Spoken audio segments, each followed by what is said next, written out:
नमस्कार, कोटपुतली एजुकेशन में आपका हार्दिक स्वागत है। मैं पंकज शेरावत उपस्थित हूं आपके सामने महत्वपूर्ण जानकारी लेकर।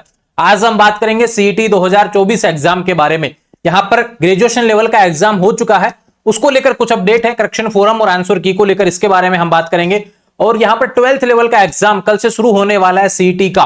तो आपको क्या गाइडलाइंस है भैया, एक बार फिर से आपको बता देता हूं जिससे कंफ्यूजन ना हो। और पिछले कुछ समय में यहाँ पर अध्यक्ष जी के जो ट्वीट देखने को मिले हैं इसके बारे में हम बात करेंगे। तो ध्यान रहे, आज का जो नोटिस है सीईटी एग्जाम जो राजस्थान में लगने वाला है, सीईटी 2024 ग्रेजुएशन लेवल का लग चुका है, उसके बारे में बातें होंगी। और 12th लेवल का कल से शुरू होगा, 3 दिन तक यहाँ पर सीईटी एग्जाम चलने वाला है, इसके बारे में हम बात करेंगे। कंप्लीट डिटेल्स जो जानकारी आपको मिलने वाली है इस वीडियो के माध्यम से मिलेगी।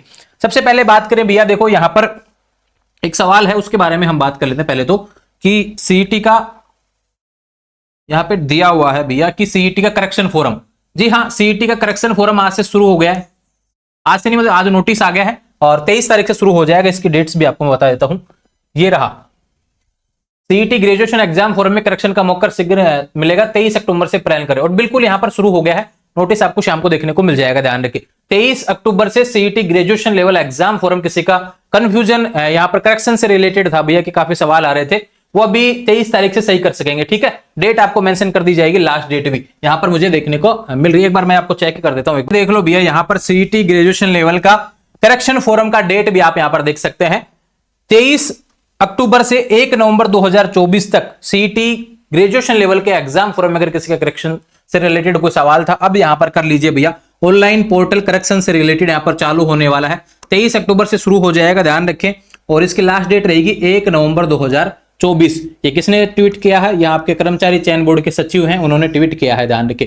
और यहाँ पर अध्यक्ष जी ने भी बताया कि हम प्लान कर रहे हैं। उसके ठीक तुरंत बाद में यहाँ पर ट्वीट हो गया कि इतनी तारीख से इतनी तारीख तक यहाँ पर करेक्शन फोरम चलने वाला है। तो करेक्शन को लेकर जितने भी सवाल थे अभी खत्म कर लीजिए।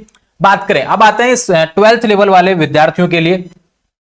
एक इससे पहले एक सवाल और है भैया कि सीईटी ग्रेजुएशन लेवल के आंसर की कब आएगी। पहले ही अध्यक्ष जी ने बता दिया था कि हम अक्टूबर का जो एंड है उसमें आपको आंसर की देने वाले हैं। तो ये लगभग मान के चलिए एंड में ही आपको देखने को मिलेगी, 25 अक्टूबर के बाद में।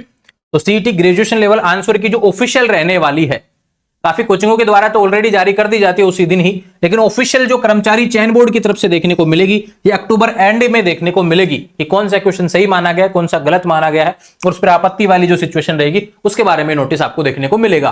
तो ये अपडेट है, दोनों नोटिस तो है ये ग्रेजुएशन लेवल से रिलेटेड हो गए। बात करते हैं सीईटी 12th लेवल वाले विद्यार्थियों के लिए।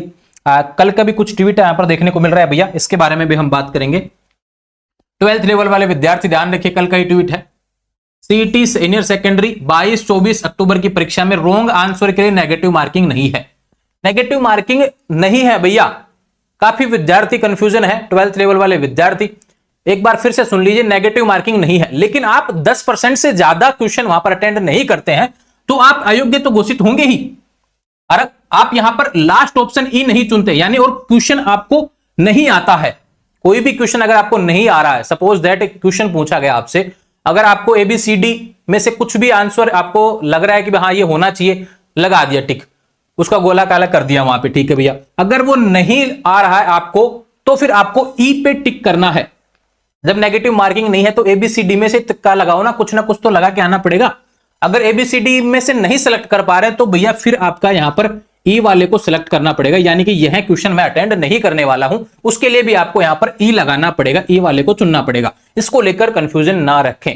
अगर ई नहीं लगाते हैं, ध्यान रखें, फिर भी यदि उत्तर न देना चाहें तो लास्ट ऑप्शन ई चुने, नहीं तो यहां नेगेटिव मार्किंग हो जाएगी। नए परीक्षार्थियों को भी बताएं, ध्यान रखिए भैया। अगर क्वेश्चन आ रहा है तो एबीसीडी में से कोई भी सिलेक्ट कर लीजिए जो भी आपका सही आंसर है। अगर लगता है कि एग्जैक्ट सही नहीं पता तो एबीसीडी में से कुछ भी सिलेक्ट कीजिए, वो आपका तुक्का हो जाएगा, या फिर जो भी आंसर आपको लग रहा है कि संभावित हो जाएगा वो सही होगा या नहीं होगा बाद में पता चलेगा। लेकिन एबीसीडी में से कुछ भी टिक नहीं करते हैं तो फिर आपको ई पे सिलेक्ट करना पड़ेगा। और ई नहीं लगाते हैं भैया, ई को भी सिलेक्ट नहीं करते हैं तो फिर नेगेटिव मार्किंग होगी। ये नोटिस मैंने पहले भी गाइडलाइंस जब आई थी एडमिट कार्ड वाली, तब भी आपको समझाया था, उससे पहले भी आपको समझा दिया था, कंफ्यूज नहीं होंगे इसको लेकर, ध्यान रखें। और 10% से ज्यादा क्वेश्चन अगर आप छोड़ के आते हैं, अगर खाली छोड़ते हो, अयोग्य घोषित हो जाएंगे, यानी आपका एग्जाम देने का कोई मतलब नहीं रहेगा। ये चीज भी आप ध्यान रखें। एक जो 12th लेवल के बाद में भाई पहली बार कोई कंपिटिटिव एग्जाम दे रहे हैं या फिर कोई भी पहला एग्जाम दे रहे हैं, तो ये वाला जो रोल नंबर वाला सिस्टम है, इन्होंने भी बताया भैया, सपोज दैट कि यहां पर 6 खाने आ रहे हैं, जैसे ये देखो 1 2 3 4 5 6 7। अब रोल नंबर किसी का 8 में है तो भैया जो कॉर्नर वाला जो नंबर रहेगा उसके 0 लगाएंगे। ऐसा नहीं है कि भैया यहां पे आप उसके बाद में 0 लगाए, नहीं वो गलत है। ये मान के चले रोल नंबर सही से भरना है, 0 इस वाली साइड से आपको शुरू करना है। सपोज दैट कि यहां पर कितने हैं 1 2 3 4 5 6, आपका नंबर मान लो कि ये रोल नंबर है आपका। अब आपको दिए हुए यहां पर 6 कॉलम है, जबकि आपके पास तो 5 है, तो 0 कहां लगेगा 0 11 532, और ये बराबर कैसे जाएगा 0 11 532। अब ऐसा नहीं है कि भाई आप यहां पे 0 लगा दे बाद में 2 के बाद में, वो गलत हो जाएगा, ध्यान रखें, ठीक है। तो ये अपडेट्स थी सीईटी को लेकर, अच्छे से समझाया हुआ, पहले 0 लगाना है बाद में नहीं लगाना। अगर आपको कॉलम ज्यादा देखने को मिल जाए तो जितना अंक आपका अवेलेबल है उसी हिसाब से बात हो रही है, बाद में नहीं लगाना है। देखो पहले लगा रखा है 0 60 कर रखा है तो 0 60 है ना, अगर कॉलम ज्यादा देखने को मिल रहे हैं तो। ये बातें इससे रिलेटेड हो गई। जल्दबाजी नहीं करनी है, कुछ समझ में नहीं आया तो बिल्कुल आप वहां पर जो भी आपके रूम में ड्यूटी रहती है जिनकी, उनसे आप पूछ सकते हैं आराम से। तो सीईटी 2024 के लिए विद्यार्थी भैया ग्रेजुएशन लेवल करेक्शन फोरम चालू हो गया है।